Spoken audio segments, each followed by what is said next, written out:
गुरु ब्रह्मा गुरु विष्णु गुरुदेव महेश्वर गुरु साक्षात् परब्रह्म तस्मै श्री गुरुवे नमः।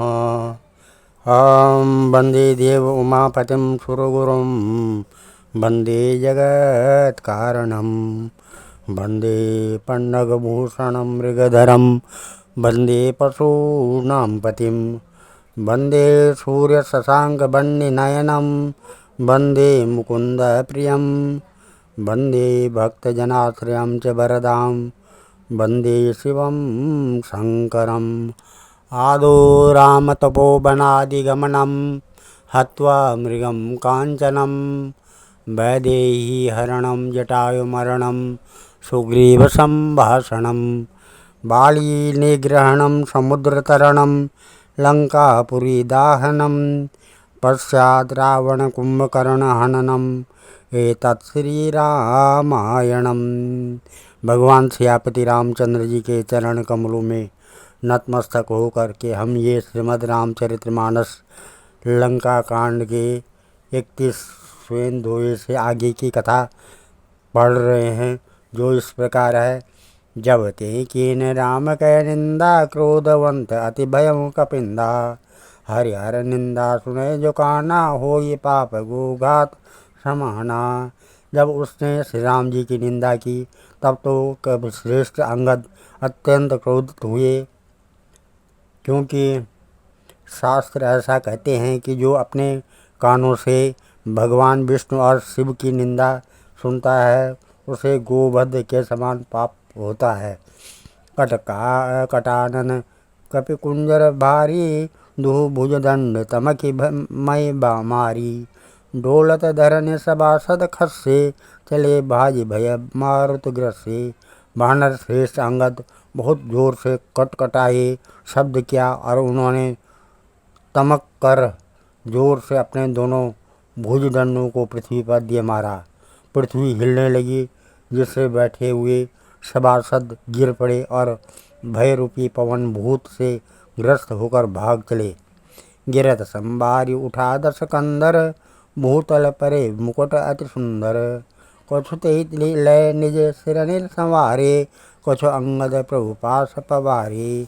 रावण गिरते गिरते संभल कर उठा, उसके अत्यंत सुंदर मुकुट पृथ्वी पर गिर पड़े। कुछ तो उसने उठाकर अपने सिरों पर सुधा कर रख लिया और कुछ अंगद ने उठाकर प्रभु श्री रामचंद्र जी के पास फेंक दिए। आवत मुकुट देख कपि भागे दिनहि लोक परन विधि लागे कि रावण करे कोप चलाए कुलिस चारे आवत अति बधाए।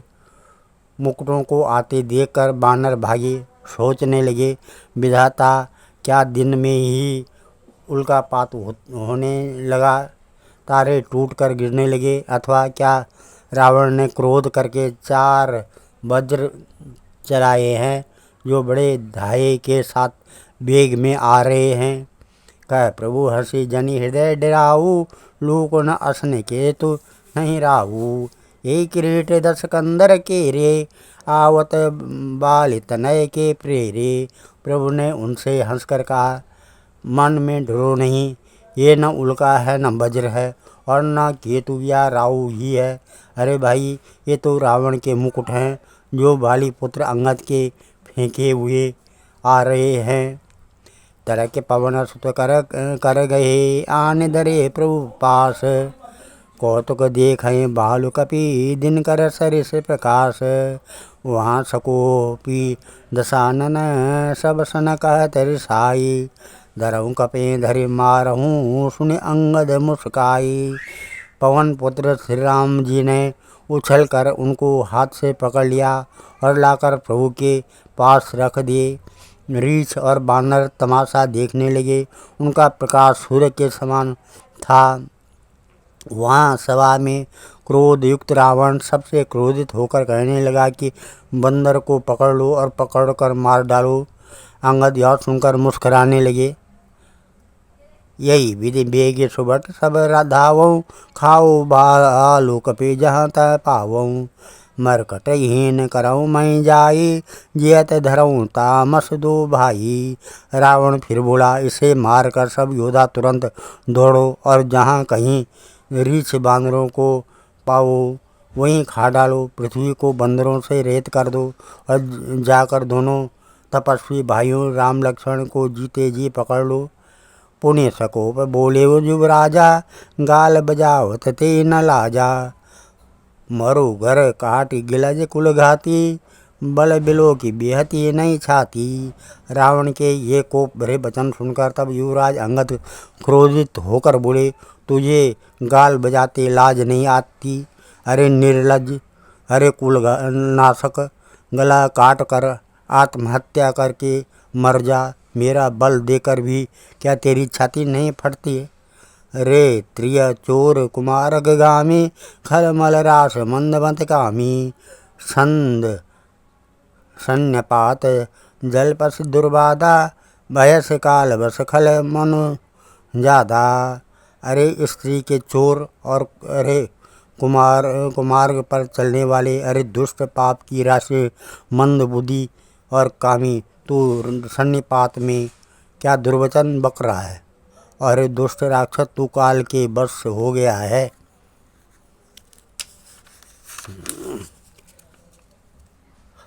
याकू फालो पाऊ हिग आगे, बानर भालुक चपेटने लागे।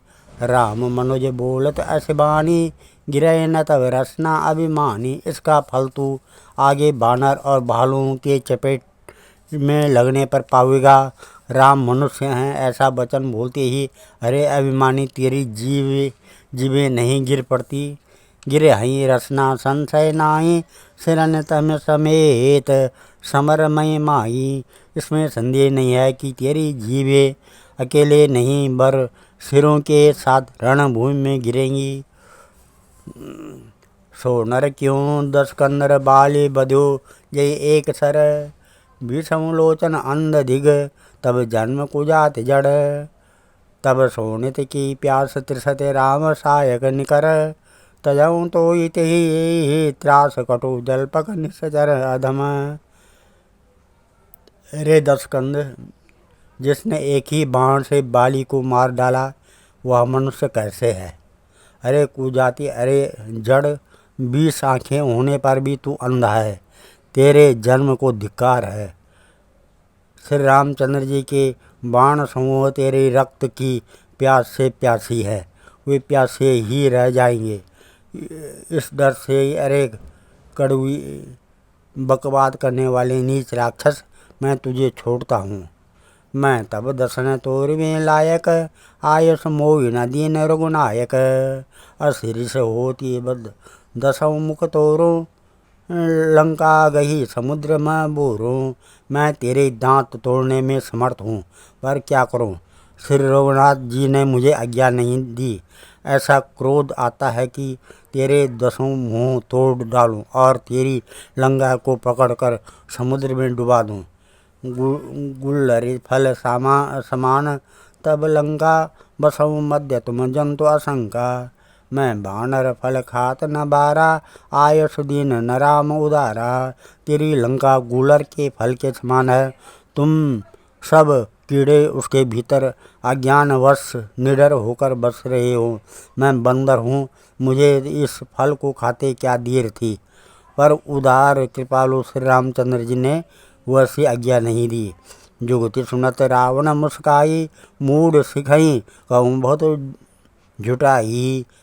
बाल न कबहूँ गाल अस मारा, मिल तपसन मैं तैं भय से लबारा। अंगद की युक्ति सुनकर रावण मुस्कुराया और बोला, अरे मूर्ख, बहुत झूठ बोलना तूने कहाँ सीखा? बाली ने तो कभी ऐसा गाल नहीं मारा। जान पड़ता है तू तपस्वियों से मिलकर लवार हो गया है। साच हूँ मैं लवार भुज बिहा, जोड़ना ऊपर है तब 10 जिहा। समुझ राम प्रताप कपित गोरा गोपा, सभा माजपन करे पद रोपा। अंगद ने कहा, अरे 20 भुजा वाले, यदि तेरी 10 जीवें मैंने नहीं उखाड़ ली तो सचमुच मैं लबारी हूँ। श्री रामचंद्र जी के प्रताप को समझकर स्मरण करके अंगद क्रोधित हो उठे और उन्होंने रावण की सभा में प्रण करके दृढ़ता के साथ पैर रोप दिया।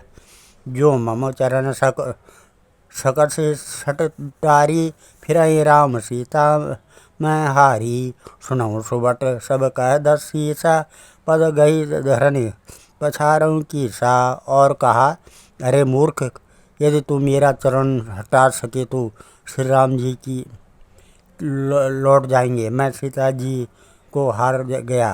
रावण ने कहा, है सब वीरों, सुनो, पैर पकड़कर बंदर को पृथ्वी पर पछाड़ दो। इंद्रजीत आदिक बलवाना, हर्ष उठे जाता भट नाना। झपटें करे बल विपुल उपाय, पद न टरे बैठे सिर नाई। इंद्रजीत, मेघनाथ आदि अनेकों बलवान योद्धा जहाँ तहाँ से हर्षित होकर उठे। वे पूरे बल से बहुत से उपाय करके झपटते हैं, पर पैर टलता नहीं है। तब सिर नीचा करके फिर अपने अपने स्थान पर बैठ जाते हैं। पुण्य उठी झपटें सुर अराती, टरन की चरण यही भांति। पुरुष को जोगी जिमी उर्गारी, मोह बिटप नहीं सकें उपारी। काकभूषण जी कहते हैं कि वे देवताओं के शत्रु राक्षस फिर उठकर झपटते हैं, परंतु है सर्प उनके शत्रु गरुड़ जी। अंगद का चरण उनसे वैसे ही नहीं टलता जैसे कुयोगी विषयी पुरुष मोह रूपी वृक्ष को नहीं उखाड़ सकते। कोटिन मेघनाद सम सुबट उठे हर्षाई, झपटें टरे न कपि चरण पुण्य बैठे सिर नाई। भूमि न छाड़त कपि चरण देखत रिपु मद भाग।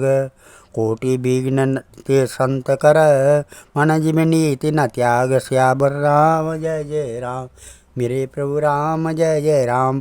करोड़ों वीर योद्धा जो बल में मेघनाद के समान थे हर्षित होकर उठे। वे बार बार झपटते हैं, पर बानर का चरण नहीं उठता।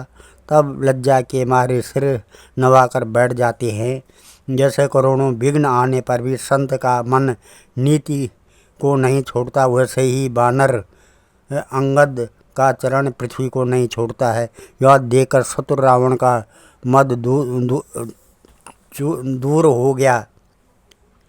कपि बल देख सकत ये हारे, उठा आप कपि कै पर चारे। घत चरण कह बाल कुमारा, मम पद गहूँ न तो उबारा। अंगद का बल देकर सब हृदय में हार गए। तब अंगद के ललकारने पर रावण स्वयं उठा। जब वह अंगद का चरण पकड़ने लगा तब बाली कुमार अंगद ने कहा, मेरा चरण पकड़ने से तेरा बचाव नहीं होगा। गए सिन राम चरण सट जाई, सुनत फिरा मन अति सकुचाई।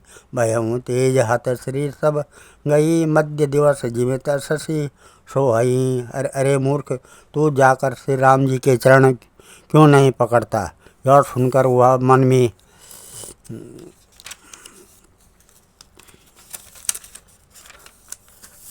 में बहुत सोचा कर लौट गया। उसकी सारी श्री जाती रही। यह ऐसा तेजहीन हो गया जैसे मध्याह्न में चंद्रमा दिखाई देता है। सिंहासन बैठे सिर नाई, मानव संपत्ति सकल गवाई। जगदाता जगदम्बा प्रणतापति रामा, तासु विमुख किमेल विश्रामा। वह सिर नीचे करके सिंहासन पर बैठा, मानव सारी संपत्ति गंवाकर बैठा हो। श्री रामचंद्र जी जगत भर के आत्मा और प्राणों के स्वामी हैं। उनसे विमुख रहने वाला शांति कैसे पा सकता है। उमा राम की बिकुटी बिलासा, होई विश्व पुण्य पावै नासा। तृण ते कुलिस कुलिस तृण करही, तासु दूत पन कहूँ कि मिटरही। शिव जी कहते हैं, है उमा, जिन श्री रामचंद्र जी के भ्रू विलास भुवों के इशारे से विश्व उत्पन्न होता और फिर नाश को प्राप्त होता है, जो तृण को वज्र और वज्र को तृण बना देते हैं। अत्यंत निर्बल को महान प्रबल और महान प्रबल को अत्यंत निर्मल कर देते हैं। उनके दूत का प्रण को कैसे टल सकता है। पुण्य कपि कई नीति विधि नाना, माननताई कालो नियराना। रिपु मद मथि प्रभु सुजस सुनायो, यह कही चलो बाली नृप जायो। फिर अंगद ने अनेकों प्रकार से नीति कही, पर रावण ने नहीं माना, क्योंकि उसका काल निकट आ गया था। शत्रु के गर्व को चूर करने वाले अंगद ने उसको प्रभु श्री रामचंद्र जी का सुयश सुनाया और फिर वह राजा बाली का पुत्र यह कहकर चल दिया, हतो न खेत खिलाई तोई अवै का करो बढ़ाई। प्रथम तासु तनय कपि मारा, सो सुने रावण भय तुम दुखारा। रणभूमि में तुझे खेला कर न मारूं, तब तक अभी पहले से क्या बड़ाई करूं। अंगद ने पहले ही सभा में आने से पूर्व ही उसके पुत्र को मार डाला था। वह संवाद सुनकर रावण दुखी हो गया। जातु धान अंगद पन देखी, भय व्याकुल सब भय विषेखी। अंगद का प्रण सफल देखकर सब राक्षस भय से अत्यंत ही व्याकुल हो गए। रिप बल धरस हरस कपि, बाल तनय बल पुंज। पुलक शरीर नयन जल गहे, राम पद कंज। सांझ जानी 10 कंदर, भवन गयो बिल खाई। मंदोदरी रावणे बहुरी, कहा समुझाई। शत्रु के बल का मर्दन कर बल की राशि बाली पुत्र अंगद जी ने हर्षित होकर आकर श्री रामचंद्र जी के चरण कमल पकड़ लिए। उनका शरीर पुलकित है और नेत्रों में आनंदाश्रुओं का जल भरा है। संध्या हो गई जानकर दशग्रीव बिलखता हुआ उदास होकर महल में गया। और मंदोदरी ने रावण को समझाकर फिर कहा, कंत समझे मन तजऊ को कुमति ही, सो न समर तुम्हें रघुपति ही। रामानुज लघु रेख खचाई, सो नहीं नाचऊँ असी मनुसाई। है कांत, मन में समझ कर विचार कर कुबुद्धि को छोड़ दो। आपसे और श्री रघुनाथ जी से युद्ध शोभा नहीं देता। उनके छोटे भाई ने एक जरा सी रेखा खींच दी थी, उसे भी आप नहीं लांघ सके। ऐसा तो आपका पुरुषत्व है। पिय तुम ताई जितब संग्रामा, जाके दूत केर यह कामा। कौतुक सिंधु लांगी तब लंका, आयऊँ कपि केहरि आशंका। है प्रियतम, आप उन्हें संग्राम में जीत पाएंगे जिनके दूत का ऐसा काम है। खेल से ही समुद्र लांघकर वह वानरों में सिंह हनुमान आपकी लंका में निर्भय चला आया। रखवारे अति विपिन उजारा, देखत तो अछते मारा। जार सकल पुर कीने छारा, कहाँ रहा बल गर्व तुम्हारा। रखवालों को मारकर उसने अशोक वन उजाड़ डाला। आपके देखते देखते उसने अक्षय कुमार को मार डाला और संपूर्ण नगर को जलाकर राख कर दिया। उस समय आपके बल का गर्व कहाँ चला गया। अब पति मृषा गाल जन मारऊँ, मोर कहा कुछ हृदय विचारऊँ। पति रघुपति नृपति जन मानऊँ, अग जगन्नाथ अतुल बल जानऊँ। अब है स्वामी झूठ व्यर्थ गाल न मारिए, ढींग न हाँकिए। मेरे कहने पर हृदय में कुछ विचार कीजिए। है पति, आप श्री रघुपति को निरा राजा मत समझिए, बल्कि अग जगन्नाथ चराचर के स्वामी और अतुलनीय बलवान जानिए। बान प्रताप जान मारीचा, तासु कहा नहीं माने हो नीचा। जनक सभा अगणित भूपाला, रहे तुम्हु बल अतुल विशाला। श्री राम जी के बाण का प्रताप तो नीचे मारीच भी जानता था, परंतु आपने उसका कहना भी नहीं माना। जनक की सभा में अगणित राजागण थे। वहाँ विशाल और अतुलनीय बलवान आप भी थे। भेज धनुष जानकी बियाई, तब संग्राम जीतऊ किन ताई। सुरपति सुत जानई बल थोरा, राखा जियत आँखी गई फोरा। वहाँ शिवजी का धनुष तोड़कर श्री राम जी ने जानकी को ब्याहा।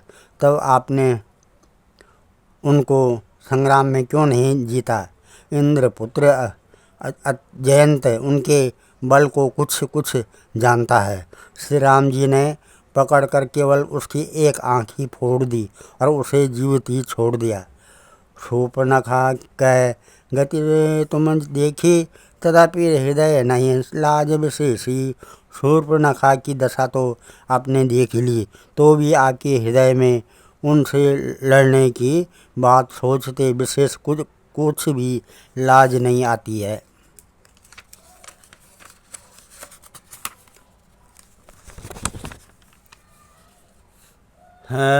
बदी विराध खर दोष नहीं, लीला हत्यो कबंद। बाल एक सर मारियो ते जानो दस कंद। जिन्होंने विराध और खरदूषण को मारकर लीला से ही कबंद को भी मार डाला, और जिन्होंने बाली को एक ही बाण से मार दिया है दशकंद। आप उन्हें उनके महत्व को समझिए। आज हम इस कथा को यहीं पर विराम देते हैं। कल श्रीमद् रामचरितमानस लंका कांड के 36वें दोहे से आगे की कथा पढ़ेंगे। ओम मंगलम भगवान विष्णु मंगलम गरुड़ध्वजा मंगलम पुंडरीकाक्षा मंगलाय तनो हरि। मंगलम भगवान शंभु मंगलम वृषभध्वजा मंगलम पार्वतीनाथ मंगलाय शिव शंकर। ओम सर्वमंगल मांगल्ये शिवे सर्वार्थ साधिके शरणे त्र्यंबके गौरी नारायणी नमस्तुते। अन्नपूर्णे सदापूर्णे शंकर प्राण वल्लभे ज्ञान सौभाग्य सिद्ध्यर्थम भिक्षां देहि पार्वती। ओम सर्वे भवन्तु सुखिनः, सर्वे सन्तु निरामया, सर्वे भद्राणि पश्यन्तु मां कश्चित् दुख भाग भवेत्।